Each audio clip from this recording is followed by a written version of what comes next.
Salut les amis, c'est Russe. Aujourd'hui on se retrouve pour une troisième vidéo dans notre tuto de programmation en Java. Donc aujourd'hui on va apprendre à créer une première fenêtre. Donc là je vais créer un nouveau projet, on va recréer un nouveau projet ensemble. Donc déjà vous créez une... Parce qu'en fait j'ai créé un projet mais ça y a autre projet, c'est bizarre. Donc pour créer un nouveau projet je vous conseille de fermer Eclipse complètement. Vous créez un nouveau projet, un nouveau dossier, donc moi je vais appeler Project A. Parce que nous sommes très anglais. Pas du tout. Voilà, donc vous sélectionnez un dossier, vous faites launch. Donc voilà, là, vous êtes là comme la première vidéo si vous vous souvenez. Bon après c'était il y a quelques temps quand même. Donc là vous créez un nouveau projet que vous appelez exactement pareil. Par contre on a Project A. Surtout vous n'oubliez pas de désactiver create module info.java file. Et vous êtes finish. Voilà, tout simplement. Donc voilà. Alors là nous avons notre... Ouais, donc là, comme je crois que c'est comme première vidéo, bon en tout cas voilà. Donc là déjà il faut créer notre première classe, main. Il y a classe qui s'appelle main tout en minuscule. Ça c'est la classe principale qui sera appelée à chaque exécution du programme. Bon, pour faire simplement, mais ça c'est un peu plus compliqué que ça. Mais en gros, pour faire simple, c'est la classe qui sera... Bah c'est un bout de code, ouais. C'est un bout de code qui sera exécuté à chaque fois que vous lancez votre programme, que Java appellera, et si cette classe n'existe pas, bah votre programme ne fonctionnera tout simplement pas, vous aurez une erreur. Donc là, vous faites new class ou nouvelle classe si jamais vous avez mis en français. Si on peut, ça je ne sais pas. Vous appelez main, M-A-I-N tout en minuscule, donc en public bien sûr, et vous faites finish. Donc pour ce faire, vous faites public, static, void. Ça, de toute façon, il n'y a pas le choix, c'est forcément comme ça. Les autres méthodes qu'on créera par la suite, vous pouvez modifier, mais ça y est, non. Donc entre parenthèses, string. Donc si vous vous rappelez bien, c'est une chaîne de caractères qu'on fait en tableau avec les doubles crochets, arg pour argument, et puis après les fameux accolades. Donc les accolades que vous devrez avoir à chaque méthode, à chaque fonction. Sinon ça ne fonctionnera pas en fait, tout simplement. Donc ici on va faire un truc très simple pour l'instant. Après on va créer la fenêtre, mais pour l'instant on va faire un petit test. On va, en fait vous aurez pour l'instant il n'y a pas, vous aurez une console où dessus il y aura, vous pourrez afficher du texte, des variables, des valeurs, des n'importe quoi. Et c'est aussi dans cette console qu'il y aura les erreurs, parce que malheureusement on aura des erreurs. Vous aurez des erreurs, tout le monde a eu des erreurs, tout le monde en aura. Donc pour ce faire, on va créer un petit texte très simple. Bah, une petite phrase. Donc pour ce faire, vous faites system.out pour dire que c'est la sortie, .print an. Et là, vous avez le choix d'afficher une variable. Par exemple, si on a une variable qui s'appelle Toto, vous écrivez Toto, bon là ça n'existe pas. Alors pour là on va afficher une chaîne de caractères, bah un mot précisément. Donc pour ce faire vous faites les double guillemets. Oui donc chaîne de caractères c'est un mot. Bah un mot c'est une chaîne de caractères. Donc vous écrivez bah que vous voulez par exemple bonjour. Donc vous enregistrez. Donc plus tard vous pourrez faire le run directement en appuyant sur la flèche. Mais moi ça ne fonctionne pas, vous non plus, ça ne fonctionnera pas, c'est un nouveau projet parce qu'on n'a pas encore configuré. Donc pour ce faire, vous appuyez sur la flèche, Run Configuration, vous double-cliquez sur Java Application, donc ça va en créer un nouveau. Donc moi il y a écrit main, mais si jamais c'est comme ça et qu'il n'y a rien écrit en dessous de main class, alors vous appuyez ici, vous écrivez main, A-I-M-N, vous faites API, bon moi je peux pas parce que c'était déjà configuré, mais vous faites API, et puis vous faites Run. Et ça, c'est juste la première fois qu'il faut faire ça. Ensuite, ce sera bon. Donc, si vous voyez bien, ça écrit bonjour. Donc, c'est exactement ce qu'on a demandé. Donc, notre classe principale fonctionne. Donc, maintenant, ce qu'on va faire, donc comme je vous ai dit, on va créer une nouvelle fenêtre. Bah, notre première fenêtre même. Donc, pour ce faire, alors déjà, vous pouvez tout écrire dans, il y a classe, donc à gauche, le fichier .java, c'est une classe, vous pouvez tout mettre dans la classe main, mais franchement, je vous conseille, et n'importe qui vous dira, je vous conseille de séparer en fonction de ce que ça fera. Par exemple, si vous avez 3 fenêtres, je vous conseille de faire une classe par fenêtre. Si vous avez un calcul qui fait moins 50 lignes, je vous conseille de faire une classe. En fait, séparer en fonction de ce que ça fait. Donc dans notre cas, on va créer une nouvelle classe bah, pour la fenêtre, pour notre première fenêtre. Donc vous faites new class en name, vous mettez le nom par exemple window, main window. Donc là, par contre, première lettre toujours majuscule. Bah, après, ça va marcher sans, mais c'est... Je sais plus comment dire, mais c'est... Enfin bref, je sais plus comment dire, mais voilà. Donc là, vous faites finish. Donc voilà notre notre deuxième case plutôt. Donc pour ce faire, un autre truc que je crois que je vous ai déjà dit dans la première vidéo, mais il y a toute première fonction, donc ou méthode, il y a toute première méthode de la classe doit avoir exactement le même nom que la classe. Donc, quand on a créé un main window, il faut une méthode qui s'appelle exactement main window. Après, vous pourrez en créer d'autres, mais il faut obligatoirement ça. Donc qui sera juste public, pas de statique, pas de void, pas de private, public, mais rien d'autre. Donc après, vous mettez le nom de votre fenêtre avec aucun paramètre. Voilà. Et puis les fameux accolades. Non, il n'y a pas de S. J'ai pas mis de S. Voilà.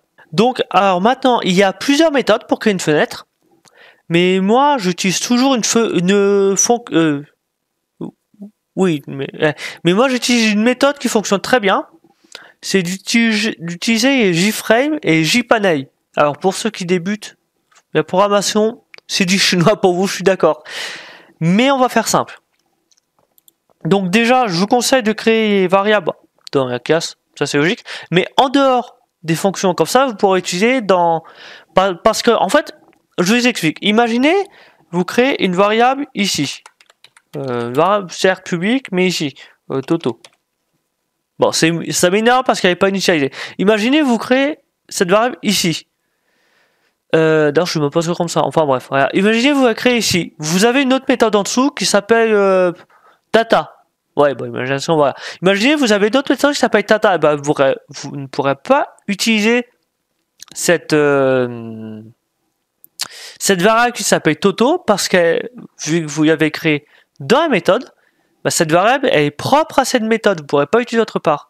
Donc, c'est pour ça que je vous conseille de créer les variables au-dessus, en dehors des méthodes. Donc, nous, on va créer deux, comme je dis, JFrame et JPanel. Donc, vous créez, ce seront des variables publiques de type JFrame qu'on va appeler, donc là, c'est le nom. Donc, si vous vous rappelez bien, vu que c'est une variable première, tout en minuscule, sauf, comment dire, les premières lettres de chaque mot en majuscule, sauf le premier mot tout en minuscule. Donc, nous, on va appuyer frame window 1, parce que c'est la première fenêtre. Plutôt main window en fait. Oui, après, c'est un détail. Voilà. Et on va utiliser le JPanel aussi, je vous ai dit. Donc, pareil, public. Donc, il y a le type, c'est JPanel. Non, il y a quand même panel. Donc, panel main window. Hop, hop. Voilà. On va même les initialiser maintenant d'ailleurs. Du coup, il faut mettre en statique alors. Statique. Vous les mettez en statique. Et puis, on va les initialiser maintenant. Donc là, pour en face du JFrame, vous mettez, après non, vous mettez égal new JFrame avec les double non pas accolade de parenthèse. Et puis pareil, vous faites pareil pour JPanel en fait. New JPanel. Voilà. Donc là, ça va me mettre déjà, c'est tout à fait normal. En fait, il faut importer. Oui, il faut importer. Il y a classe JFrame de la librairie Java en fait. Donc en fait, pour faire simple, quand vous faites ceci, ça appelle la classe JFrame. Donc JFrame.java. Par exemple, nous on a main.java. Il y a c'est JFrame.java. Il y a classe du package javax.swing. Donc ça, c'est la librairie Java. Donc comme vous voyez, il y en a beaucoup. Et quand vous ouvrez, il y en a encore. Bon, il y a ça en plus. Quand vous ouvrez, non mais attends, j'ai pas de chance. Quand vous ouvrez, non mais ouais. Quand vous ouvrez, il y en a encore plus. Regardez, il y en a beaucoup. Donc là, on va pas s'aventurer là-dedans parce que c'est trop compliqué. Mais ouais, en gros, ça, quand vous importez, ça fait un appel en fait. Ça, ouais, pour faire simple, ça fait une liaison en fait. Donc après, vous faites pareil avec JPanel, vous importez. Donc voilà, là on a initialisé nos variables frame et panel. Donc maintenant, on va mettre un titre. Bah alors déjà, non, avant on va faire un premier truc, on va définir une taille. Parce que là, il y a une taille nulle en fait, il n'existe pas. Il y a une taille de 0. On va y mettre une taille déjà. Donc la taille, vous la mettez à la frame. Donc vous appelez la variable que nous avons créée. Donc frame main window. Donc vous faites point. Non, il n'y a pas de. Vous faites point pour découvrir toutes les méthodes qui sont associées à cette variable. Cette variable est une variable de la classe JFrame. Donc là, vous mettez set size pour lui définir une taille. Donc vous pouvez utiliser celui-ci où vous définissez une dimension, mais dans ce cas, il faut créer une variable dimension et c'est pas toujours très simple. Donc je vous conseille pas, surtout si vous débutez Java, la programmation. Je vous conseille set size où vous mettez la taille en dur, soit en utilisant des variables, mais je vous conseille ça. Où il y a 2 int. Donc là, vous avez le choix. Soit vous mettez la taille comme ça, par exemple 50, soit vous créez des variables où vous définissez la taille. On va faire ça et je vous expliquerai après pourquoi, l'utilité. Après, ça revient au même. Mais je vais vous expliquer l'utilité. Donc là, c'est un int, parce que ce sont des entiers. Width pour la largeur. Donc on va mettre une taille de 100, c'est bien 100. 100. Et on va faire pareil qu'à 8. Donc à hauteur. 8. Donc il y a... non, c'est égal. Il y a... donc on va appuyer ces variables qu'on vient de créer. Donc c'est la largeur et ensuite la hauteur, c'est dans cet ordre-là. Donc je vous explique pourquoi on a fait ça. On a fait ça parce que plus tard on va créer d'autres fenêtres. Et donc pour que toutes les fenêtres aient la même taille, ben on va pas se faire chier à marquer 100 à chaque fois.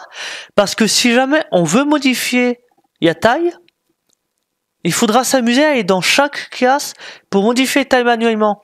Alors que si on fait comme ça, on va utiliser ces variables à chaque fois qu'on crée une autre fenêtre. Ben il suffit de modifier ces deux nombres et ça modifie la taille de toutes les fenêtres. C'est juste un souci de simplicité en fait. Mais après ça revient au même. Donc là, alors là, je vais vous avouer, il y a une ligne, je n'ai pas compris. Autant les autres lignes, je peux vous expliquer. Autant ça y a, je n'ai pas trop compris. Donc je suis désolé les amis, mais il faut la mettre, sinon ça ne marche pas. Bah en tout cas, à l'époque ça marchait pas. Après maintenant, je sais pas. Mais pour être sûr, on va la mettre. Donc là, vous appelez votre variable panel. Donc panel, dans mon cas, c'est panel main window .set. Mais à chaque fois, je m'arrête, c'est pas Windows. .set. Ah bah attends, on peut essayer de comprendre ensemble. Donc quoi, ça change layout.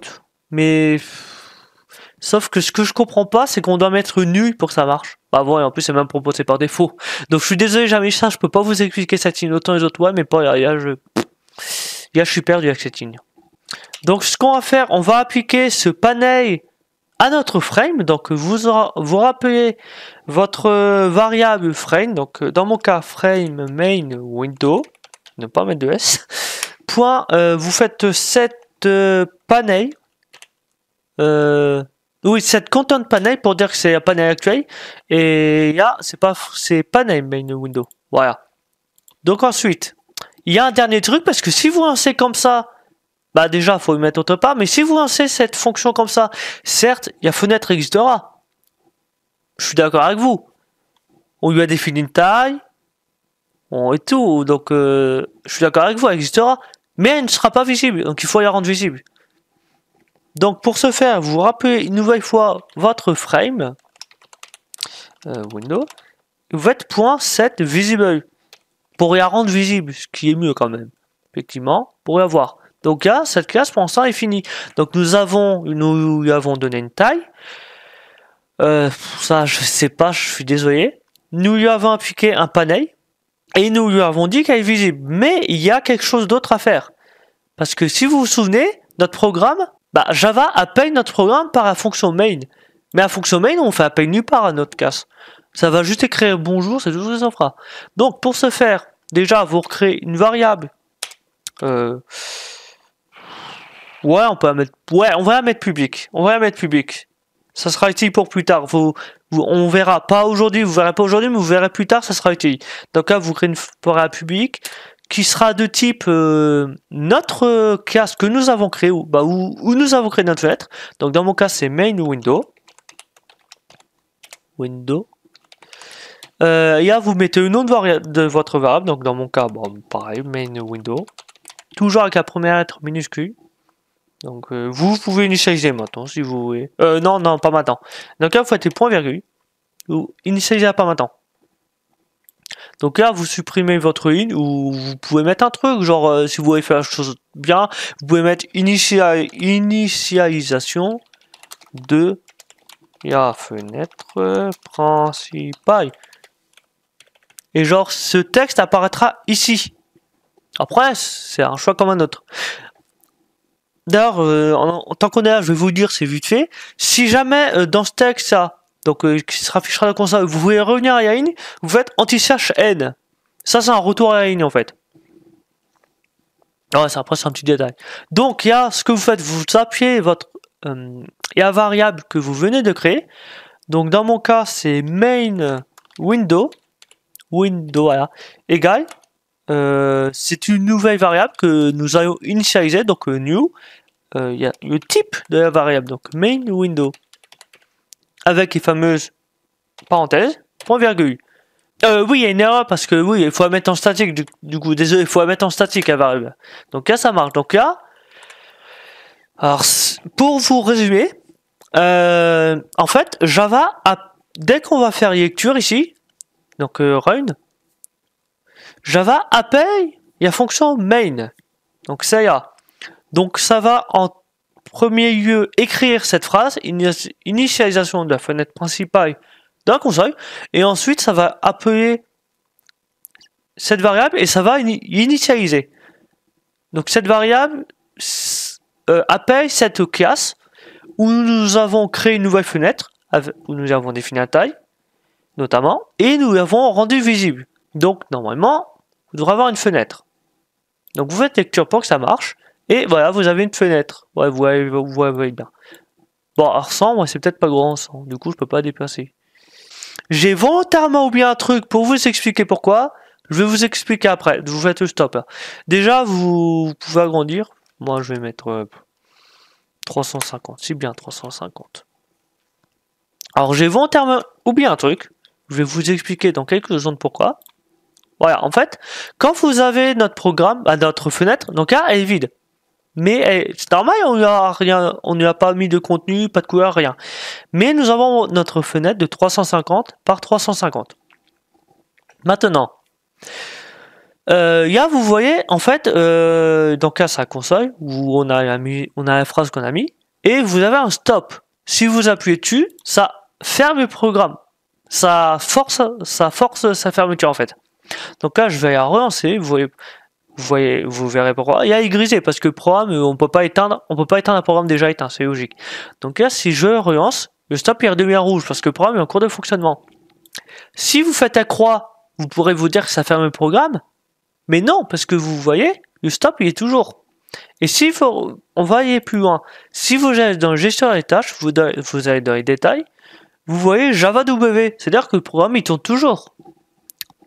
Bah, c'est parce que on ne lui a pas indiqué que si on appuie sur la croix, ça ferme le programme. Il faut y indiquer en fait. C'est pas forcément très logique, mais il faut y indiquer parce qu'en fait, sinon le programme il tourne en fond. Et si vous ne faites pas gaffe, vous lancez le programme 10 fois, voilà, vous pensez que vous aurez un en fait il tourne en fond 10 fois, et je pense que votre RAM sera vite saturée. Bon, peut-être pas avec 10 fois, mais votre RAM pourra être saturée. Donc pour ce faire, pourquoi j'ai mis ça d'ailleurs? Enfin, j'enlève, après, vous pouvez le faire, mais moi j'enlève perso. Voilà. Donc pour ce faire, vous faites, vous appelez une nouvelle fois votre frame. Voilà. Donc vous faites point. Bon, vous mettez close, je sais plus vraiment ce que c'est. Voilà. C'est set défaut close operation. Voilà, vous appelez là. Et en fait, ça, c'est ce que ça va faire Bah, je vais vous expliquer après. Donc là, vous faites, vous appelez la classe JFrame. Point. C'est que je crois. Ouais, exit on close. Voilà. En fait, ça veut dire que quand vous appuyez sur la croix, ça va appeler cette fonction. Attends. Oui, quand ça va appeler cette fonction qui va voir que c'est éteint, donc ça va, qui va dire que ça ferme en fait. Donc si vous regardez bien, il y a, attends, je crois qu'on est toujours en cours. Bon, il n'y a pas éteint tout à l'heure. On va éteindre. Voilà. Hop. Donc, oups. Il y a, vous voyez que le programme il tourne parce que le stop est rouge, c'est-à-dire qu'il y a encore un fonctionnement d'ailleurs. Je sais pas où vous pouvez voir qu'il y a encore un fonctionnement. Ouais. Bon, c'est pas grave. En tout cas, maintenant, si vous appuyez sur la croix, bah, ça ferme le programme. D'ailleurs, là, vous voyez terminated. Ça veut dire qu'il est bien fermé. Donc voilà. En fait, il faut cette ligne pour dire que quand on appuie sur la croix, ça ferme le programme. Sinon, il tourne en fond. Ça ferme juste la fenêtre, mais pas le programme en lui-même.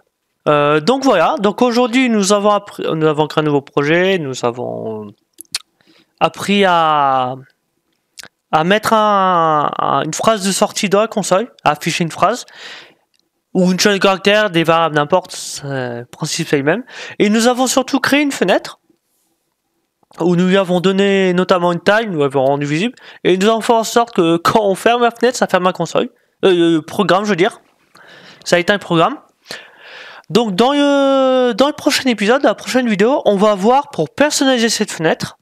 Donc ils mettent un titre, parce que bon, là franchement, on va s'y avouer, c'est pas très beau. On va y mettre une couleur, ou des images, on va voir.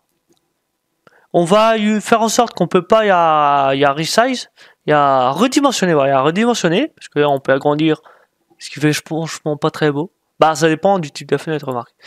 Voilà, on va bloquer le resizable, il y a le redimensionnement, on va y rendre plus beau, on peut ajouter des boutons aussi. Des checkbox, voilà, des checkbox. Voilà, on va personnaliser cette fenêtre dans la prochaine vidéo en fait.